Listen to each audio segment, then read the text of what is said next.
Welcome to After the Buzzer podcast. I'm your host, Marquell, where you get the best analyzation of the NFL, the NBA, and sometimes MLB. But today, we will be discussing the NBA playoffs, specifically the games today and also the other two series in short. So today is May 11th. So today we got the Celtics versus the Bucks Celtics at home, and Warriors versus Grizzlies with the Warriors at home. So let's get it. I'm gonna get into the Warriors Grizzlies first. So John Morant is pretty much out for the series. So this series is basically over. The Grizzlies won't be able to. I don't think they'll be able to keep up. People keep talking about, they did 20-5 without John Morant, so they still a very elite team. There's no contest to that. Like, tell us who they played, who did they beat, who did they like. We need all the context because that's such a stupid statement that a team could be better without their best player. That just don't make no sense. But so this series going to end in 5. Game 5, I'm pretty sure Warriors will close it out at home. No, it's not at home. They going back to Memphis. I'm pretty sure they're going to end it at Memphis. If not, Game 6 then is definitely over back in Golden State. So that series over. John Morant has been really good this series. I think besides one game. Man, Dillon Brooks, that last in Game 4, that was rough. He came out very aggressive, but he was off the whole night. The Warriors was basically encouraging him to go ahead and be aggressive because he was horrible. He was more of a negative than he was he was definitely a negative than a positive. And he's supposed to be their second best player, especially with John Morant off the floor. So he was really bad. And that was uncharacteristic. But it was also up during that game, and the Warriors completely just took over in that fourth quarter and won that game. So we looking at a Game 5 back at Memphis. And honestly, I don't know what the Grizzlies can do to beat the Warriors unless they just shoot the lights out. They come out just firing on all cylinders. Jaren Jackson, Desmond Bane, Dillon Brooks, Kyle Anderson, they all just be firing on all cylinders. But other than that, I can't see them being the Warriors. I had the Warriors in 5 anyway with John Morant. But this series looking like it's going to be over today. And I doubt we get a Game 6, especially without no John Morant. And that's unfortunate for a minute. They're going to learn from the experience. They're a really young team. They're the youngest team in the playoffs. I think their average age is 24, which is insane to see how good of a season they had. So it's not nothing. It's not enough to look down upon because they second round of playoffs. They're still young. They still got all their pieces intact. So they could do it. They could do a lot with this, and they could learn. And hopefully, they could be back next year and not flukes and continue on their season. Yeah. So hopefully, the Grizzlies can just bounce back and bounce back next year. Hopefully, they be better. Hopefully, they just need more pieces. I think they need another big scorer on their team because, without John Morant, they don't really got that scorer that could create their own shot like John Morant can. And hopefully they sign someone go out there. I hope they go out there as Zach LaVine. Zach LaVine with John Morant would be insane. That'd be a nasty duo. But I think unfortunately their season ends today, and it's really not their fault. It's really nothing they can do much. But let's get to the best series of the second round, in my opinion. And I'm also maybe biased because I am a Celtics fan. I'm a Boston fan. But we got the Bucks versus Celtics. Celtics at home in the Game 5. In a critical game because I think 82% of people that win, 82% of teams that win Game 5 wins the series. So I think this is a really critical game for the Boston Celtics and the Bucks. If the Bucks win today, the series basically over because they will go back home and win. But I think the Celtics have a good chance to win today and have pretty much had the series in hold. But this, in my opinion, this series been good, but it's been weird. It's been a blowout Game 1 for Bucks way, blowout in Game 2 Celtics way, close game in Game 3 where Taylor had a horrible game and the Celtics still had a chance to win it. And then game 4, where Al Horford just took over the game. He had a crazy, insane game. So we looking at an interesting game 5. You want to know what's going to happen, because Drew Holiday has been pretty bad this series. Like, offensively, he's been very horrible. Defensively, he's been really good, but offensively, he's been horrible. And I know, like, I think they were saying he haven't shot over 20. Only shot over 20 shots in a game 3 times during the regular season. I think they mentioned, and he already did it about 4 times out of the. I think he did it 4 straight times already in this series. I don't know if my facts right, but I believe he done it. And he been shooting horrible. I think he's shooting 38% for the whole series. That's bad. So offense, he been bad. I want to see if he gonna finally pick it up. But Celtics, that's their job. They're the best defense in the league for a reason. They honestly, except for game 3, they done a really good job on Giannis. Every single game, Giannis was inefficient. But Giannis don't need to be dropping 30 on like 80% efficiency to show his impact, because playmaking has reached another level. His defense has always been elite. So Giannis can impact the ways other than scoring the ball 50 times and scoring. So y'all, but on the Celtics side thing, they need a good game from Jason Tatum. They need a good game from Jason Tatum. They can't have Jason Tatum have a bad game and expect to be in the game. Jason Tatum, and to be on his stuff today, he cannot be inefficient or drop 10 points. That's not acceptable. That's not acceptable. They're not gonna win a game like that. But I do have the Celtics taking this game. I think the Celtics are gonna do enough to take this game, and we'll see what happens after that. We'll see. If Celtics go up 3-2, that's huge for them. You know, they got a safety blanket and stuff like that.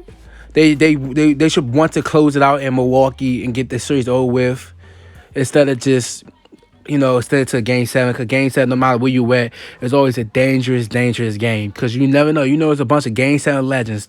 The role players that come out and take over in the Game 7. It's unexpected.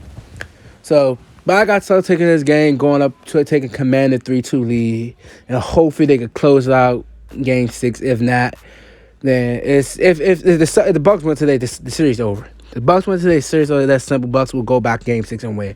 But it's nothing a knock on the Celtics. Like, oh, they don't got Chris Middleton. And they still lost. It's not like that, because Giannis is the best player in the world.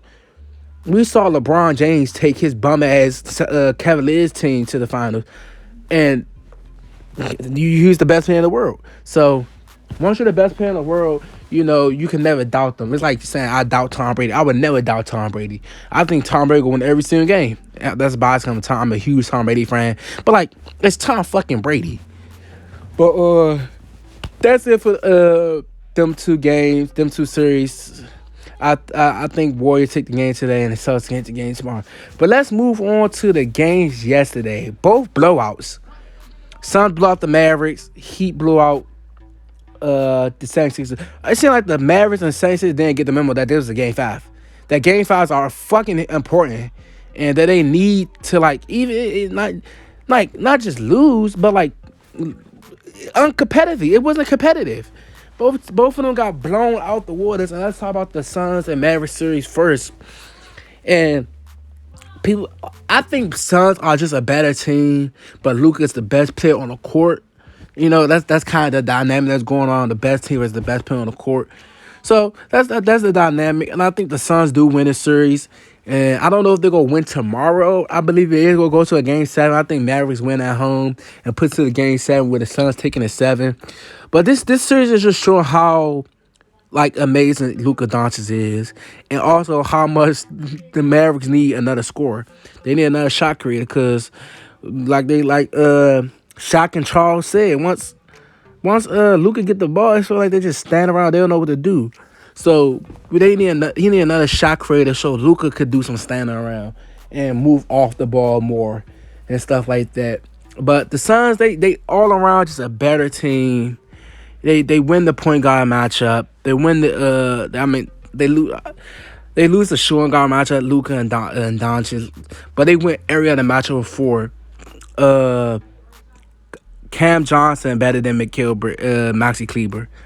Mikal Bridges is better than who the hell is they small for? Dorian Finney-Smith, I believe, who's they small for, and DeAndre Ayton is better than Dwight Powell. So they just a better team. They bench is way better also. So it's just that dynamic that they just don't got enough. The Mavericks won't have enough to win this series, even though it's crazy how close the series is, and it's just that it's to show the greatness of Luka Doncic. It's really just the greatness of Luka Doncic. But also the other series from yesterday, the Heat versus the 76ers. What the hell were the 76ers doing? It's not only they shot bad. It's like they didn't play their own style of basketball. It was a weird game for them, and it felt like they was too relaxed, too comfortable with losing. It's just the way they play and stuff like that. He came to play. The Heat they taught everybody saying, "Oh, the series over and Embiid is back." They can't beat the same Sixers with Embiid there, and so the Heat had something to prove, and they played fucking amazing. Everybody, Jimmy Butler, Tyler Hero finally woke back up. They played really good, and I had the Heat winning this series in 7. Maybe they win it tomorrow. Maybe the Heat ends the series all tomorrow, and they're like, "Oh, the Heat can't beat the 76ers in Philly." We never know.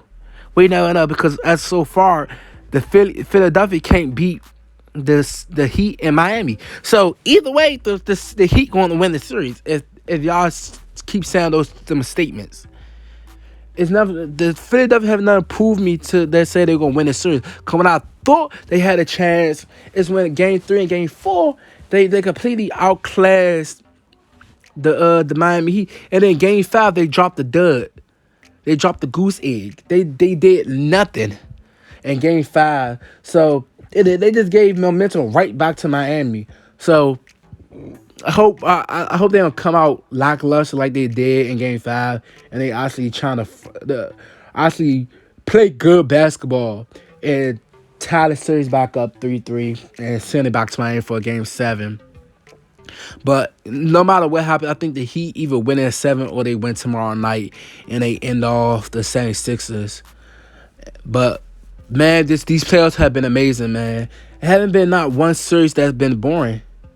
Haven't been one series that's been boring. Every series has been entertaining per se. The Heat versus Hawks, I can't really say. But every other series have been fun. Even when the Nets got swept, every single game in that series was fucking entertainment. No games was bad. The Grizzlies Timberwolves was really good. Who the Jazz? Did the Jazz play the Warriors? I believe. No, Mavericks played the Jazz. Those were good games. Suns versus who did the Suns? Even the Suns versus Pelicans. Those were sometimes fun games to watch. So the playoffs have been these playoffs have been really fun. And people talk about, oh, we missing LeBron for these playoffs. LeBron is missing. You could tell the playoffs not as good as when LeBron is not there. That's false. The playoffs are really good this year, and every single series have been really good. Even when the series that ended in a sweep or a gentleman's sweep, all them games have been pretty much good and entertainment to watch. So I'm gonna leave it all right there, and in the comments below, tell me who you think will win the rest of these series. Give me predictions. Who gonna win the rest of these series? Tell me who you think will go into the finals and win it all. Because I believe all these teams that's left all has a chance to win it. It's not one team that say, I don't believe in that team. They just fluking out right now. They pretenders. Every single team right now in the second round has a chance to legit win the title. That's what I love about the NBA this year. It's so unpredictable. We don't got no predictable champion and stuff like that. So, let me know in the comments. Make sure you hit that like button. Make sure you subscribe. I want to keep these podcast episodes and keep kicking them out because it's really my passion. I really do love talking about sports, and it brings out so much joy and love when I do talk about sports and stuff like that. So just make sure you just keep supporting me, and these episodes going to get better and better each and every day. But once again, this is Out the Buzzer Podcast. I'm your host, Marquel Lewis, and we out.